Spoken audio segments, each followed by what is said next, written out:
G'day, I'm Mark from Self-Sufficient Me, and it's a beautiful sunny late afternoon here in southeast Queensland, Australia. I just want to take you through the back of my allotment here for a quick look at some beans, peas, beetroot, asparagus, my ginger raised garden bed and a few other things. Let's get stuck into it.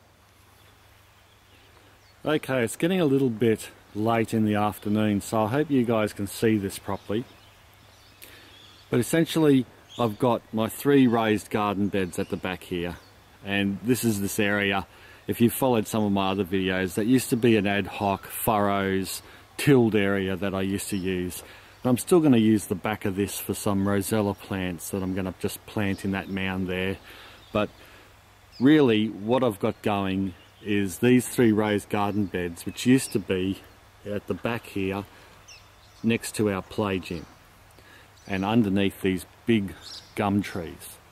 Now they were no good for these raised beds because not only did the possums jump in and have a great time and I had to keep these netted, but the gum trees shaded them out for most of the day. But now that they're out here, they're in full sun and I can grow a lot more crops on these beds. In each bed I've topped them with some good organic fertiliser plus a whole heap of quail and chicken manure mixed in with quail and chicken mulch from their beddings down at the chicken and quail pens. This first bed here is asparagus and ginger, and that's the primary function for this bed. But the secondary function through this time of year, while the asparagus and the ginger is in dormant stage, is for secondary crops like lettuces and tomatoes and potatoes and those type of things that have mostly self-seeded in this garden, that they can grow in place. Now you'll see that the asparagus that I've got growing here, that's something I've planted this season. Aren't they cute?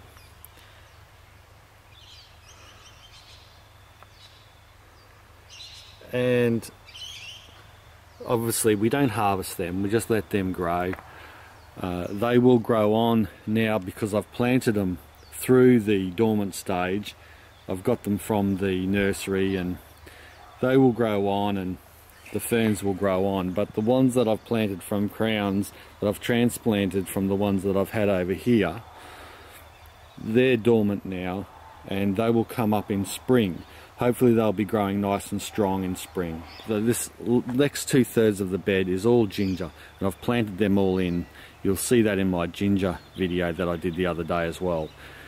But these plants like this self-seeding lettuce or lettuces, aren't they fantastic? Can you check out the size? This must be a foot across. This is only one lettuce and they've been spectacular. They just taste beautiful. Crunchy, sweet, beautiful lettuce, and they all come up like this little one here. They just come out of nowhere. It's self-seeded, and if it's in the right spot, I just let him grow. We harvested this one here, was about a foot across as well. We had it at a barbie. It fed 10 people last weekend. And around the place you'll see potato seedlings. These are self-seeding potatoes, and we'll get a little bit of a feed out of those things. You get the odd even herb that comes up like this dill. The other interesting thing about this bed is well, I think it's interesting anyway, is how these tomatoes are flowing over the side. I've done that deliberate. I've pruned this side away and I've trained them so that they're flowing over the side of the raised garden bed. This raised garden bed's almost 1 metre high.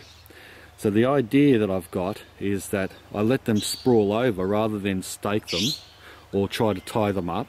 I'm just letting them sprawl, so that means there's no tying, there's no nothing. Leave them sprawl over, see how they go. They've started to flower. They're probably a cherry type tomato. Hopefully they're my Belmere. That was a mistake creation. If I can get a focus on that. And if they're my Belmere, they're a terrific cherry tomato, but it doesn't matter. It could be the yellow, could be any type of cherry tomato, and I just think that that's going to be easy to manage, having them just sprawl over. And if that works, I'm going to get some small barrel raised garden beds. I'm going to trial that instead of staking them up, I'm just going to let them flop down. And I'll show you a bit later about the pumpkins. I'm doing the same thing. But this second bed, I've got my beetroot. I don't thin the beetroot out when they're all seedlings. Beetroot come up in clusters, tiny little, like it's like a cork. And when that germinates, 3 or 4 plants can come out of the same cluster or the same seed. A lot of people thin them out at the seedling stage, and so that there's room for the bulbs to grow. That's a good way of doing it. For me, I don't.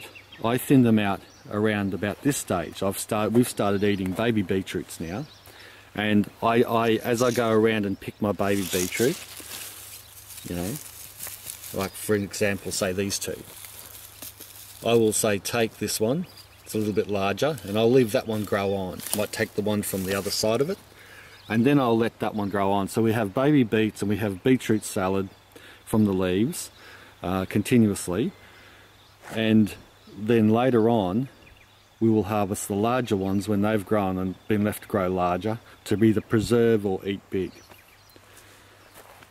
So coming down, I've got some garlic. Look, people like Ian, who can grow great garlic, even though you get a bit of rust, mate, they still look better than mine. I can't grow very much garlic in the subtropics. I've tried over and over. It's really hard, but this is an Australian purple, so I'm hoping that if it's a bit of an Australian variety, and I like purple, that hopefully this will grow okay for me here. They say it's better to, this one's better for hotter climates. We'll see how it goes. So by summer, I'll see if I can get any garlic bulbs. But you guys in the UK, USA, and Europe in those colder climates, you're much better than me than growing garlic. I've got some shallots there. They haven't come up yet. And on the other side, I've got another plant that's not great for the subtropics, and that's rhubarb. But my wife loves eating it as a dessert, so I started growing it again. But historically, what happens is it grows really well through winter, and then in summer it really gets punished by the sun. So maybe I'll stick a cover or something over it, some shade cloth this summer, and we'll see how it goes, see if I can keep it growing. So this last bed, I've got my pumpkin patch. The same type of thing as I was saying about the tomatoes. I'm going to let most of the nutrients, this is a really nutrient rich bed, organic fertiliser plus heaps of quail and chicken manure make up this mulch. I'm going to let them grow, and they can have this as a base, and then they will sprawl out, hopefully run over the top of this bed and sprawl out along the ground, and hopefully I'll get some good pumpkins out of them. On this other side I've got some gem squash.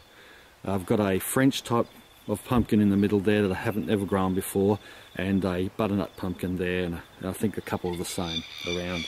So we'll see how that goes. On the other side here is, that's just some plovers. Don't be alarmed, I'm not under attack. And I've got my pea and bean trellis. This is my old tomato trellis. Now the peas are on a, you can see the horizontals. They grow quite well on horizontals. I believe it or not, these peas, about 10 metres off them I've got here. I didn't expect all these to come up. I had a couple of packets. There was 09 marked on the packet. So they were very old, and I thought, oh look, I'll just bung them all in, see how they go, a couple of inches apart. I'm sure not all of them will come up. You know what? I think every one of them come up, hundreds of them. So I'm going to have a good pea crop if they keep growing the way they're going. Well, by the way, Rob Bob. If it wasn't for Rob Bob's video on I saw some peas of his growing in the background, I would have forgotten to put mine in. So thanks, mate, for that. On the other side here, I've got some beans growing. I've got beans throughout the garden, but I've just got a whole row of them here because I just didn't want to fill the whole lot up with peas. I just thought it was getting ridiculous, because then it'd be about 16 metres of pea plants. So I've got these beans, and you'll see I've got verticals down these horizontals. I just made them out of twine because beans will grow better up verticals. Peas will hold on to horizontals quite easily and grow up a horizontal. Yeah, you might have to tie them back with another horizontal here and there as they grow up and up and up. But beans like to twine up verticals, or either you've got a wigwam or some bamboo sticks or whatever. They like to climb up structure and upwards, and horizontals only aren't good for beans. So that's why I've done that. And that's about the end of my little garden tour, of the end of my allotment. I hope you enjoyed it, talking about my ginger and asparagus bed, my gigantic lettuces, my heaps of beetroots, and my experiments with pumpkins, and my very long pea and bean trellis. Thanks a lot for joining me. Bye for now.